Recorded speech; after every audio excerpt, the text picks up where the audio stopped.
So again, good evening and welcome to City Hall. Before I begin my address tonight, I must acknowledge three great losses that have impacted our city. One that occurred in the waning days of summer, the other as the winter solstice approached, and the third at the cusp of the new year. On September 15th, a hero left us. Chief John A. Dale, who led the Albany Police Department from 1989 until his retirement in 1995. As a detective, he was instrumental in the creation of the department's first community relations unit in 1970. An active community member and dedicated public servant, he will be sorely missed. On December 5th, Albany lost its hidden hero, and I lost a friend. Brother Yusuf Burgess, activist, environmentalist, educator, advocate, and mentor, left us far too soon. His devotion to young people was boundless as he sought through nature to expand their literal horizons and break the isolation and hopelessness that often plague children living in poverty and surrounded by inequity. Brother Yusuf did things because they were the right thing to do. He was a man of principle, and we owe it to him to carry on his legacy. And finally, as we ushered in the new year, a great New Yorker took his leave. Governor Mario Cuomo was the last governor to live in our great capital city. He was one of us. He raised children here. He played basketball in Washington Park. He ran in Lincoln Park. He often attended morning mass at St. Mary's just down the street from here. In his beautiful eulogy delivered just about a week ago at a funeral I had the great privilege of attending, Governor Andrew Cuomo said, "My father called himself a progressive pragmatist." Mario Cuomo's legacy as a humble, dedicated public servant and progressive pragmatist is an inspiration for me and for many others. Our city, Mario Cuomo's home for 12 years, mourns his loss. In honor of these three great men, let us observe a moment of silence.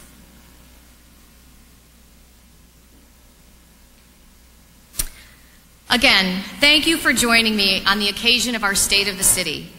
This is an opportunity to address my fellow elected officials and our community about the outstanding accomplishments of our dedicated workforce and about the tremendous opportunities for our future. In order to accommodate the public, the Council graciously agreed to receive this message here in the Rotunda rather than in Council chambers.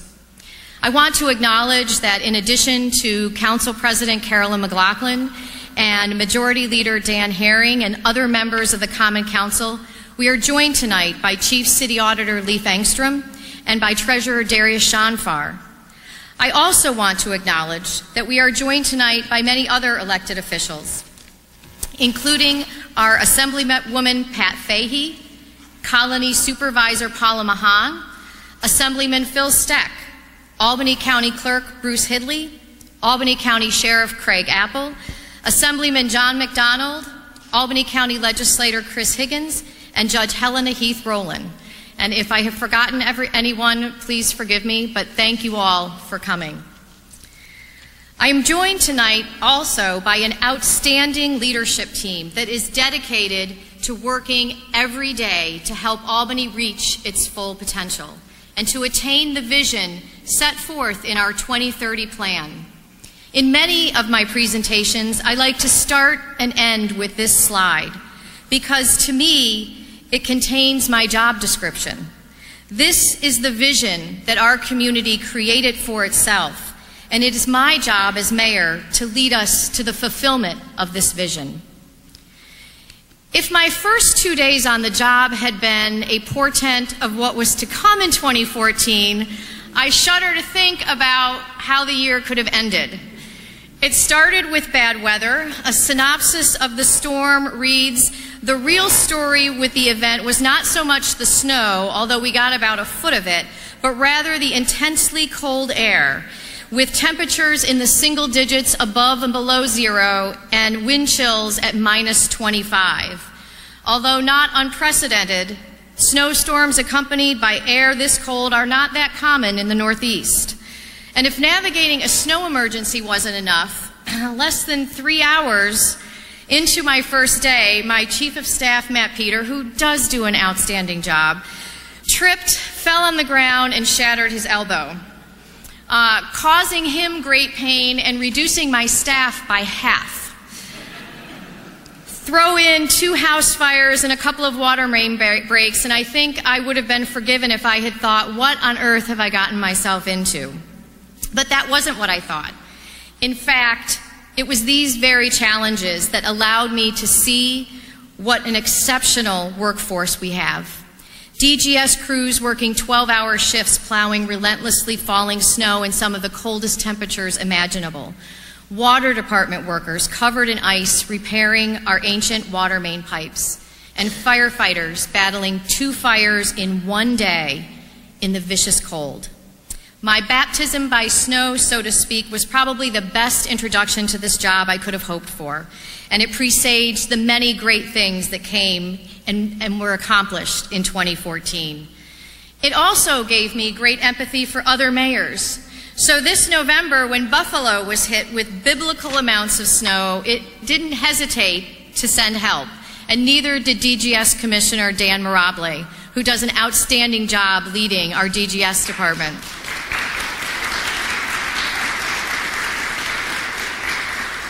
I'm proud to say that 8 dedicated DGS employees answered the call and drove to Buffalo to help dig the city out. A special thanks to them and their hard work. I believe some of them might be with us today: Michael Selke, Joseph Cooper, Stanley Brown, Jay Sealing, Robert Wallace, Wesley Bates, Richard Zagata, and Michael Gara, just 8 of the outstanding employees we have at DGS.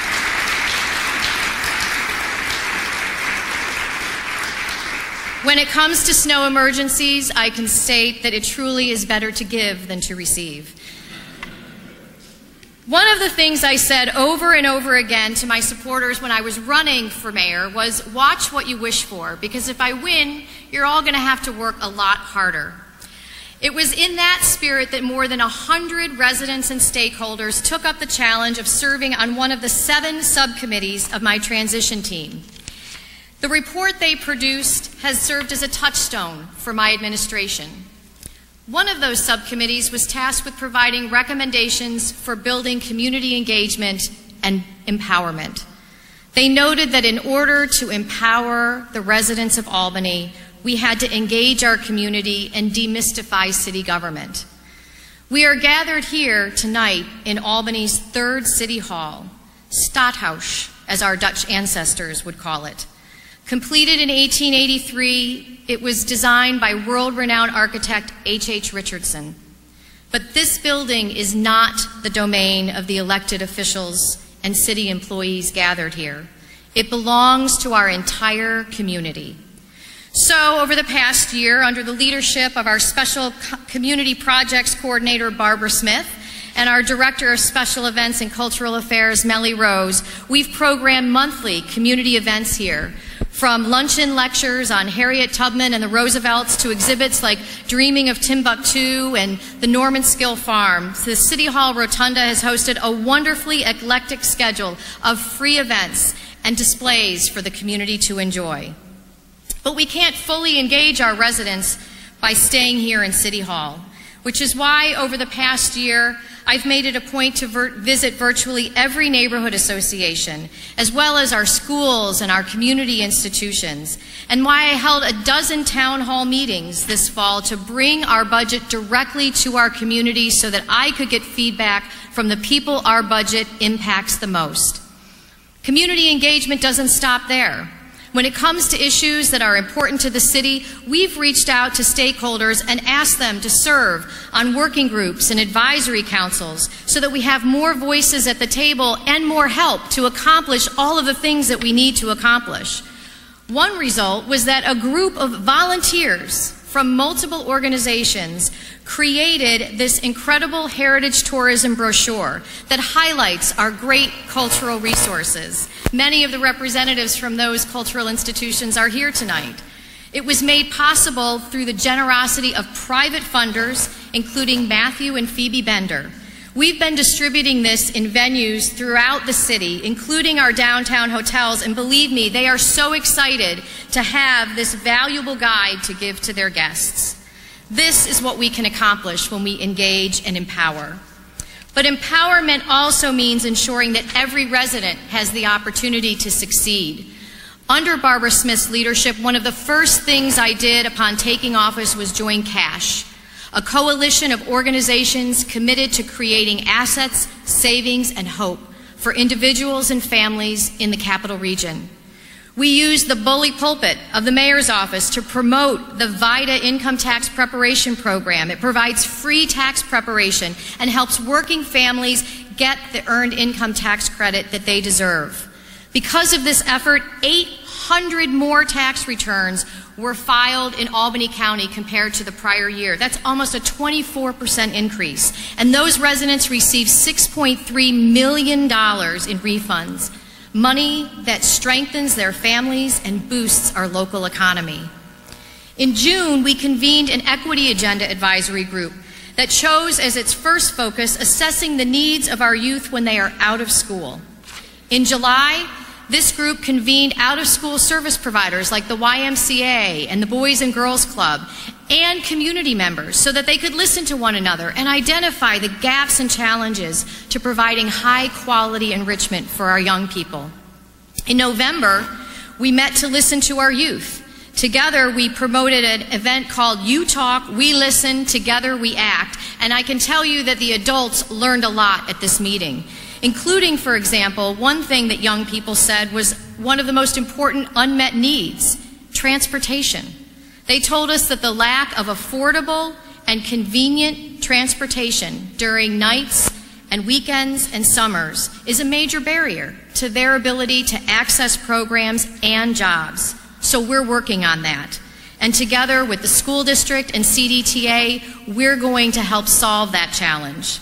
And to make sure that we continue to listen to their needs, in 2015, we will be forming a Youth Advisory Council for Albany that will continue this important dialogue and make our young people's voices heard.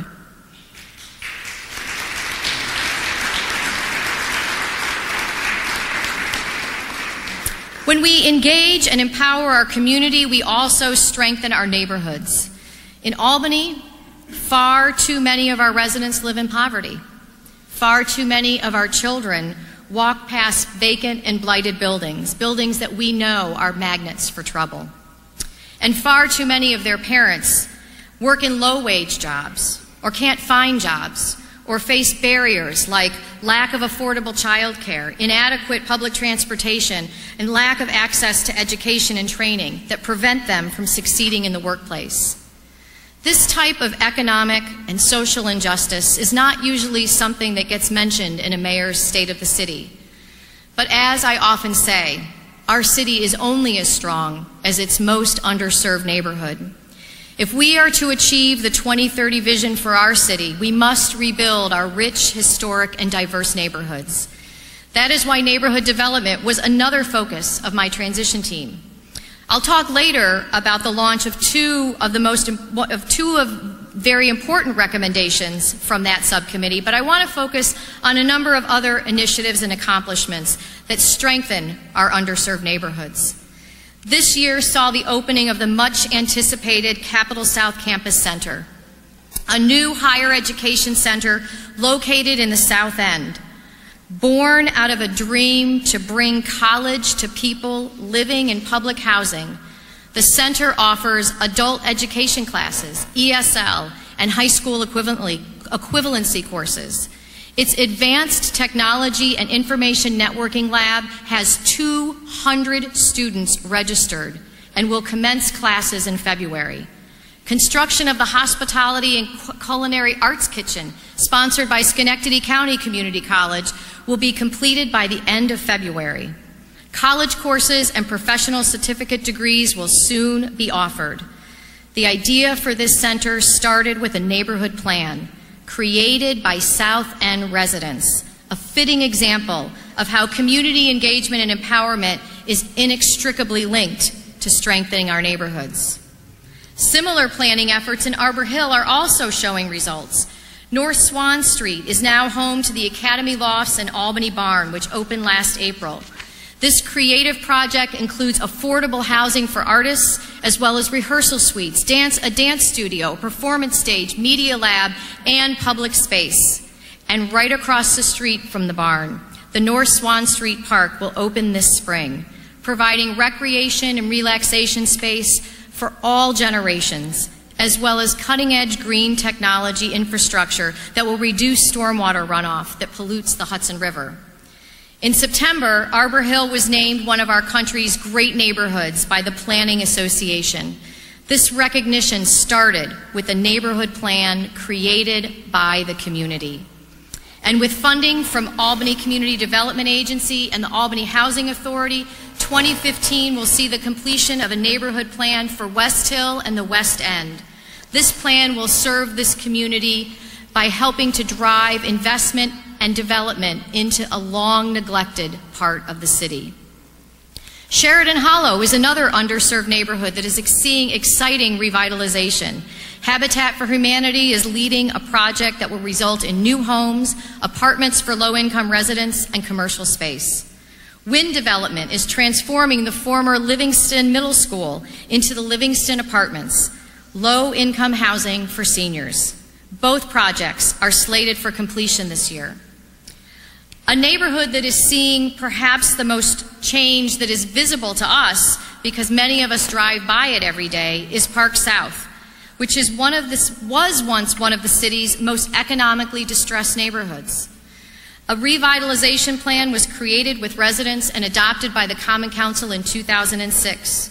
It started with affordable housing on Knox Street, followed by hundreds of millions of dollars of investment, mainly from Albany Medical Center, under the leadership of CEO and Albany native Jim Barba.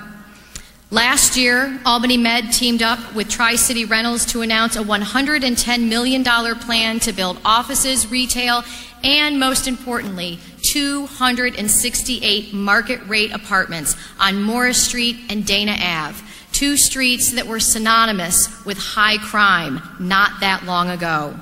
This will create an economically diverse neighborhood, which was an essential part of the original neighborhood vision. These new residents will add to the vibrancy of this great neighborhood, generating sales tax revenue and business development. Apartments are expected to be ready to rent by the spring of 2016.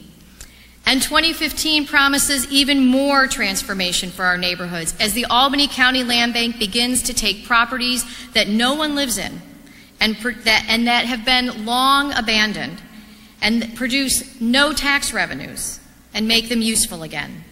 This is being done with $1 million commitment from the county, $500,000 in commitment of community block grant money from the city, and nearly $3 million more from the State Attorney General's office. And the work has begun.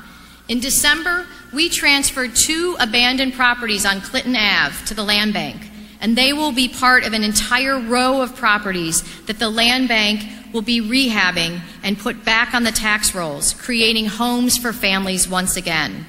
And in 2015, Albany County is expected to transfer 100 more properties in neighborhoods that need the most revitalization: Arbor Hill, Sheridan Hollow, the South End, and West Hill. We are also working to preserve our housing stock before it becomes run down and unlivable. Under the leadership of Carlo Figliameni, from the Department of Buildings and Regulatory Compliance, it's a long name, I don't know why we named it this, Buildings and Regulatory Compliance Department. Anyway, anyone who's worked with Carlo knows what an outstanding job he does. He has launched a program, a pilot program, where we involved tenant groups, neighborhood associations, and landlords. We educated tenants about their rights and landlords about their obligations, the goal being to prevent code violations instead of reacting to them. The results in the target neighborhood where we launched this pilot program we saw a compliance increase from 22% to 79%. And we're going to continue this program in other neighborhoods throughout the city. Thank you, Carlo.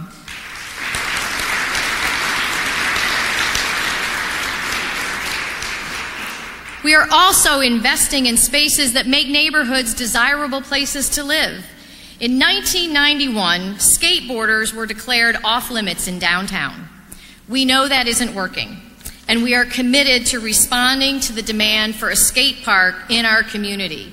So in November, the Recreation Department held a public meeting drawing an enthusiastic standing room only crowd. They validated that Washington Park was an ideal location for a skate park, and with help from the Washington Park Conservancy, we are going after funding to make this a reality, giving skateboarders a healthy outlet in one of our crown jewels. We also held public meetings in West Hill and Arbor Hill this summer and fall to reimagine the Tivoli Lake Preserve. It's one of the forgotten park treasures in our city and one of the largest urban parks in the state. We reached out to residents, educators, and environmental advocates, and a common vision emerged that includes an improved trail system, habitat restoration, more activities such as boating, and better connections to the surrounding neighborhood. And we are currently pursuing funding and hope to see those improvements ahead. In 2014, we announced that the bowl in Lincoln Park, where playing fields are located, will be made handicap accessible.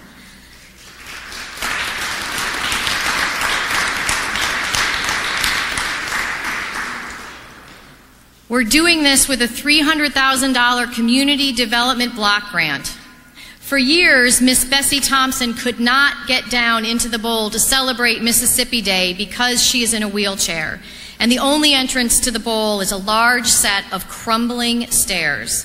Thanks to Miss Bessie and her community's persistence, we will break ground this year on an access ramp into the bowl, and will also replace those crumbling stairs. And Commissioner Jonathan Jones is committed to getting us into our parks more often. This summer, he launched the 1609 Fitness Challenge to Albany residents, urging us to exercise for 1,609 visits. For those of you who don't know, 1609 was the date that Henry Hudson first sailed up the Hudson River and arrived in Albany. So he gave us 67 days to get in shape. The department offered a wide range of physical activities and classes in parks throughout the city.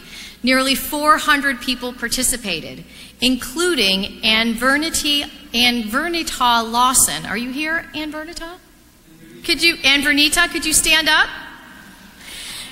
She loved that she could go to all these classes without a gym membership. The price was free. And she walked in Hoffman Park with her friends. She participated in low-impact aerobics and the Silver Sneaker Classic. And she even tried new exercises like yoga and Zumba. And the result was that she lost 20 pounds and she feels great. Congratulations. And thank you, Commissioner Jones, for spearheading this great effort. But to have strong neighborhoods, we have to have a vibrant, strong downtown. It is our city's calling card, where thousands of people come to work. It's the home of much of our cultural, historical, and nightlife activity. We sometimes think of it as a place disconnected from where we live, but we are in the midst of a transformation. Downtown has become a place where a growing number of people are choosing to live. We currently have 250 units of market rate housing in our downtown core, with 200 more units under construction. One building owner recently told me that his longest vacancy has been 4 days. 4 days. The demand to live and work and play downtown is huge. And the Impact Downtown study that was completed this year validated that. It said that we have a market for 100 to 200 new units of housing per year, every year for the next 10 years. And even better news, 70% of those new residents will be net new, coming from outside the city. Nobody understands this potential better than Sarah Reginelli, president of Capitalize Albany Corporation. Not only does Sarah lead our economic development efforts, she and her husband and son are downtown residents. So for all of you who ask me about a downtown grocery store and when we are going to get one, believe me, Sarah is living it and she wants one too.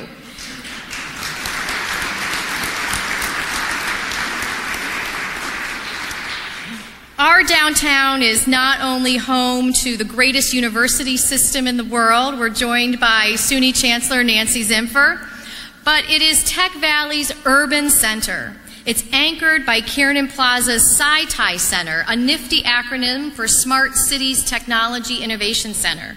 We are thrilled by the investment SUNY Poly is making at Kiernan Plaza under the leadership of its newly named president, Dr. Elaine Calleros. And yes, the building does pay taxes through a payment in lieu of tax agreement that was part of the revitalization project. Walk outside of City Hall and you can see the transformation of Wellington Row and the DeWitt Clinton, where a world-class Marriott Renaissance hotel and a combination of retail, office, and residential space means jobs and more feet on the street. And who could forget this?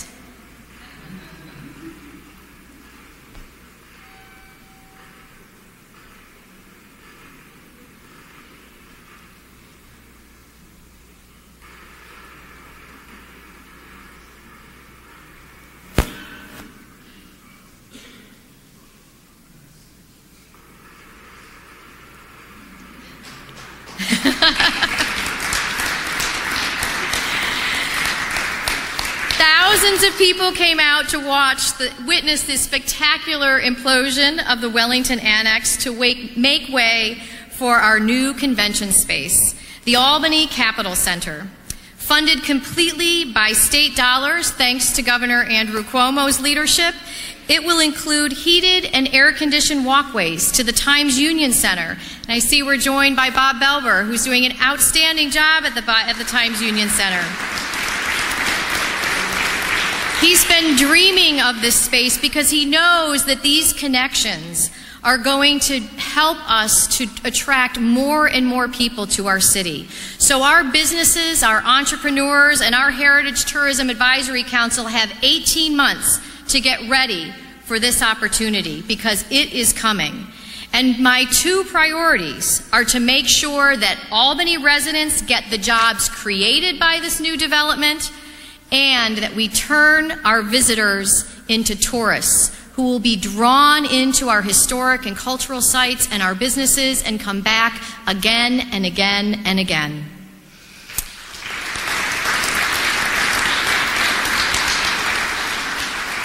It's also why I'm pleased that we're moving forward with Phase 1 of our newly adopted Riverfront Master Plan.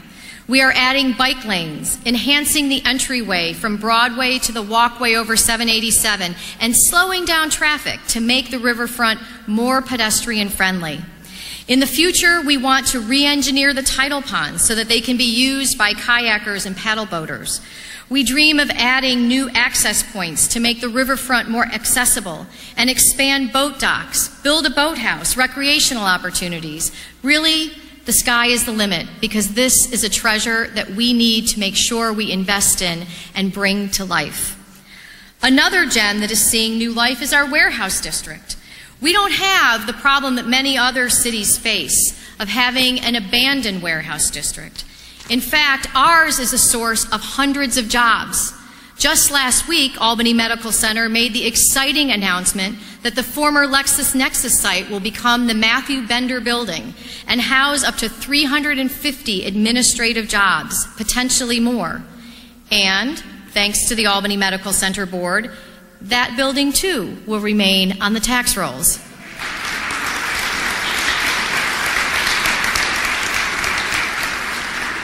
But our warehouse district also includes nightlife and innovative small businesses like 9 Pin Cider Works, which features craft cider made exclusively with local apples. We also have demand for residential development in that district. And adding to the mix is the much anticipated opening of Huck Finn's Playland this summer. While it will be a source of fun for children not only in the city but in the entire region, we look forward to it as being a source of jobs for our residents, particularly those living in some of our most underserved neighborhoods. We have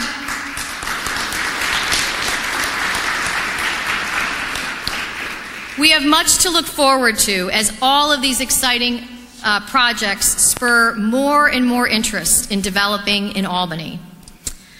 In addition to community engagement, neighborhood development, and economic development, public safety was an area of focus of my transition team. Let's face it, all of these investments hinge on our city staying safe. Even with our serious fiscal challenges, I am proud to say that the 2015 budget keeps all of our firefighters and police officers on the job. I want to acknowledge and thank Chief Warren Abriel and Union President Bob Powers of the Albany Firefighters Union for working with me to come to an agreement to find savings in overtime and other opportunities to move the department forward. We often think of our fire department as protecting our lives and property from fire, but their mission here in Albany is much larger. Last year, our EMS crews went out on more than 11,000 life-threatening calls. Each one of those calls has a story, and tonight I want to share one of them with you. On April 14th, Corey Johnson, 45 years old, began having a hard time breathing. When he called 911, firefighters from Rescue 1 and Ladder 3 arrived and told Corey that he was having a heart attack. They got him into the ambulance where he went into cardiac arrest. Nobody knew it at the time, but Corey had an artery condition commonly referred to among those in the healthcare business as a widowmaker. In the ambulance, his heart stopped beating. And as Corey put it later, I kicked the bucket. But the AFD was there and got Corey's heart beating again. At Albany Med, the doctors worked their magic, and Corey said later, "I remember waking up thankful to see another day." Corey, who is a proud father of 3 daughters, said he wasn't able to give a proper thank you to the firefighters after this ordeal. So he is here tonight. Would you please stand? Where is he? Thank you.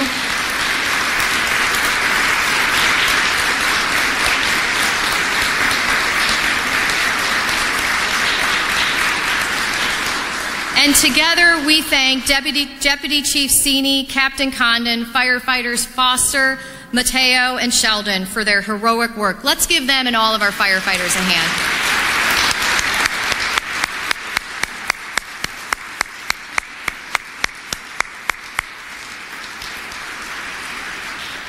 The Albany Police Department, under the leadership of Chief Stephen Krokoff, is truly at the forefront of community policing. We have neighborhood engagement officers throughout the city on foot and on bicycle, and our approach has helped build bonds of trust between residents and police officers that they see day in and day out and come to know. The focus of this department is on prevention of crime, especially violent crime. Because our police know their community, because of the innovative strategies that Chief Krokoff has implemented, we look at intervening before crime or violence occur, connecting residents to resources like job training and education, mental health services, and substance abuse treatment. That said, if someone does turn to crime or violence, they will be arrested and prosecuted and put in jail. But APD works to ensure that we are part of, and they are part of, moving the community forward. And they work with the Albany County Crime Victims and Sexual Assault Center, as well as UAlbany School of Social Welfare, to intervene to help people who are victims of crime, or who have been exposed to violent crime, such as shootings, to help them to heal and to prevent one act of violence from triggering another. They've also initiated the Youth and Police Initiative, which works to reduce tension and build trust between youth and police by bringing them together in workshops where they can break down stereotypes, a process that acts upon one of the recommendations that came out of the Public Safety Subcommittee report that my transition team prepared, that all young people in Albany will view law enforcement with less fear and more respect, and as partners in the realization of their own aspirations. That is quite an aspiration for a police department, and I am proud to have such a police department here in the city of Albany.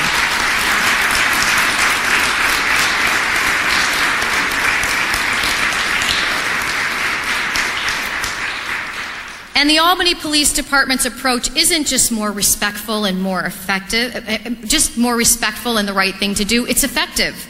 I'm pleased to report that the crime rate in 2014 was 14% below the average for the last 5 years.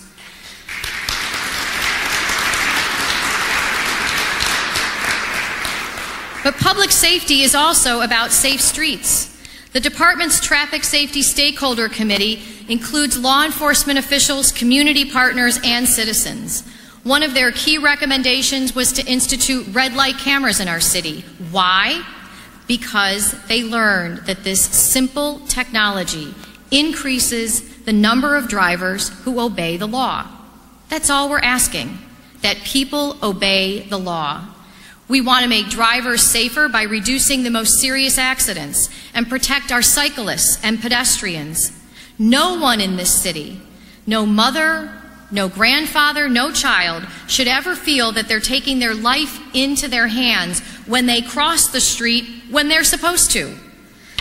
Another safety initiative is to calm traffic on Madison Avenue, a neighborhood initiative that Pine Hills residents pushed for many years.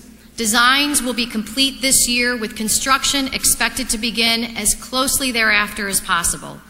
The plan is to reduce the current 4 lanes to 3, 1 lane in each direction with a turning lane, and include dedicated and, if possible, but don't hold me to this, protected bike lanes. Cyclists are very, they want their protected bike lanes. We're going to see what we can do.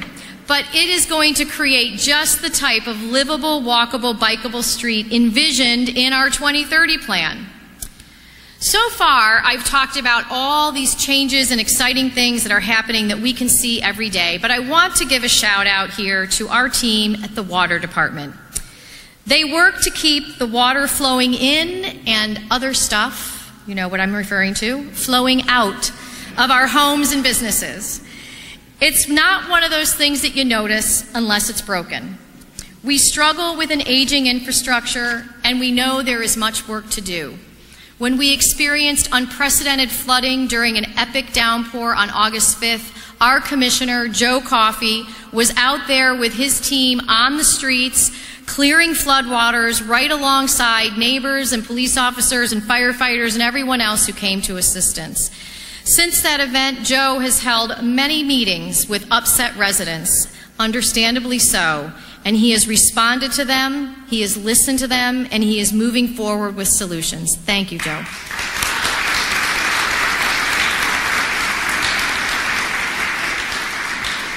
My transition team also made recommendations for improving budgeting and financing and how we work with other government entities. Under the leadership of our talented and hardworking budget director, Ismat Alam, our leadership team produced a balanced budget that included $5 million in annual savings. In the coming year, we will have more to save, and we'll be looking for ways to find other efficiencies, including ways to reduce energy use. But given what we faced at the beginning of the year and where we got in the 2014 budget, which I know was, or for the 2015 budget, which I know was difficult for everyone, I want to thank Ismat for her hard work in making that happen.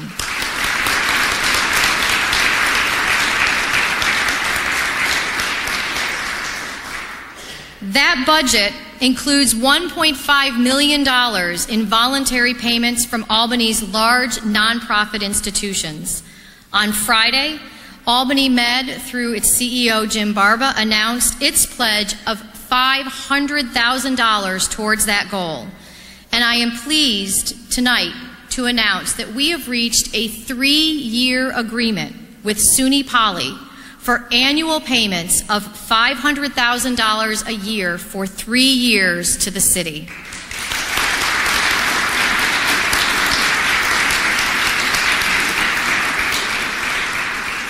That is on top of the $1.9 million commitment from SUNY Poly in economic development funds for downtown. And I want to thank Dr. Calieros for his vision and SUNY Poly for their partnership with our city. But budget cuts and nonprofit contributions alone will not be able to close the budget gaps Albany is facing. There is still much work to do. And my technology is failing me.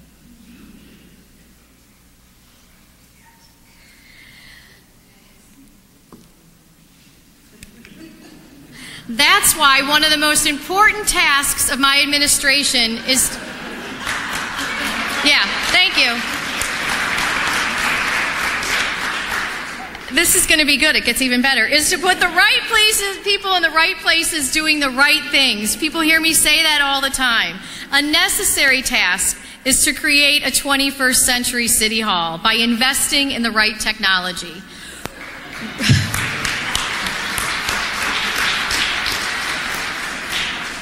Running City Hall without the right technology, I should just stop reading, is like asking a carpenter to build a house with only hand tools. In both cases, the job will get done, but time will be wasted and efficiencies will be lost. So 2015 will be the year of Mark Dorey. Mark is the city's Chief Information Technology Officer. Because of all the technology changes that he is being asked to make, we are going to see, we think, a transformation under his leadership. This investment is going to touch every department, employee, and citizen in the city. Time and attendance, tax billing and collection, utility billing and collection, code enforcement, budgeting, purchasing, and financial management will be brought into the 21st century. When fully implemented, we expect to save over $2 million annually in City Hall operations from these efficiencies. We are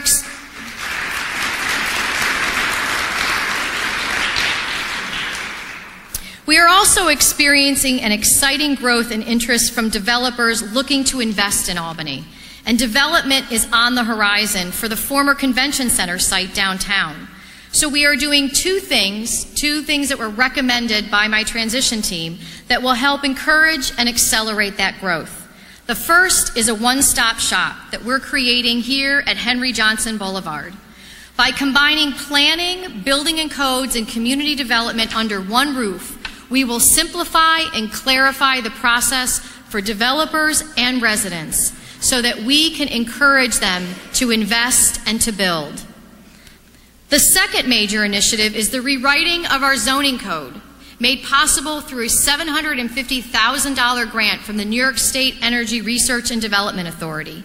We are calling the effort Rezone Albany, and the job ahead will be overseen by our director, Chris Spencer.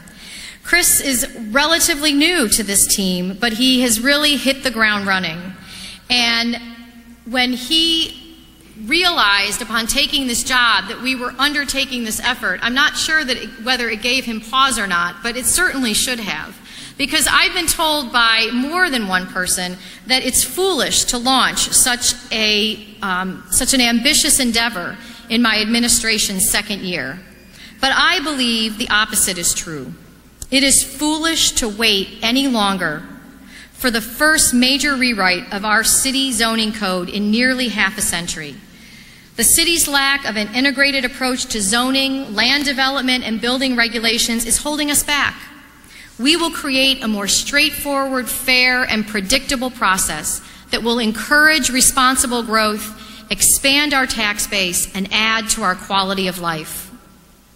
Finally, we must heed Governor Cuomo's call for more cooperation among governments so that we can work smarter. That's why we're working closely with the Albany Promise, an organization that is bringing together a wide spectrum of community leaders, including those from education, the business community, and city government, to improve cradle-to-career education for Albany students. I want to thank SUNY Chancellor Nancy Zimpher and many of the others in this room for their leadership in this effort. I also want to thank the Albany City School District under the leadership of their incredible superintendent, Dr. V, as we all like to call her, who is doing great work to move our school district forward. And we look forward to finding more opportunities to partner with them to create efficiencies and better outcomes for our children. That's also why we applied with Troy and Schenectady for the innovative Bloomberg Arts Challenge to bring public art to all 3 cities, and why we are working in conjunction with other cities in the area to fight to end veterans' homelessness by the end of 2015.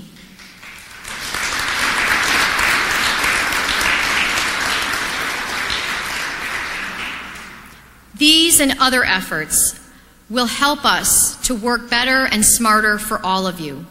County Executive Dan McCoy has been a tremendous partner to me over this past year, and we are committed to working together to identify collaboration opportunities and spur economic development and growth in our region.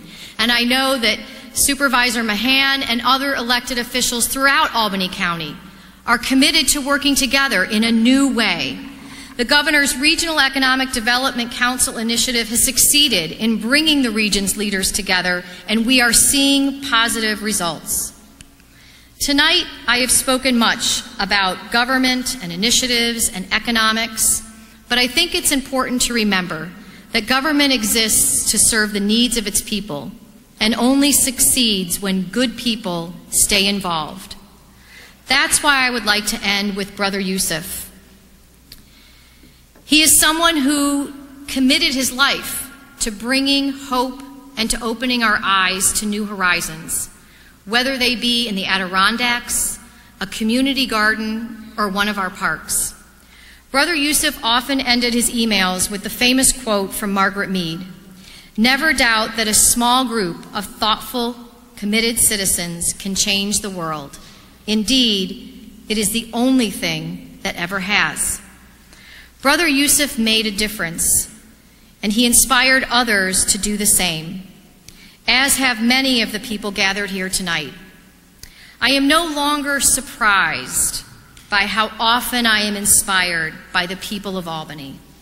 Tonight, I ask you, the committed and the thoughtful, to continue to do the work you are doing, the work that is necessary for our community.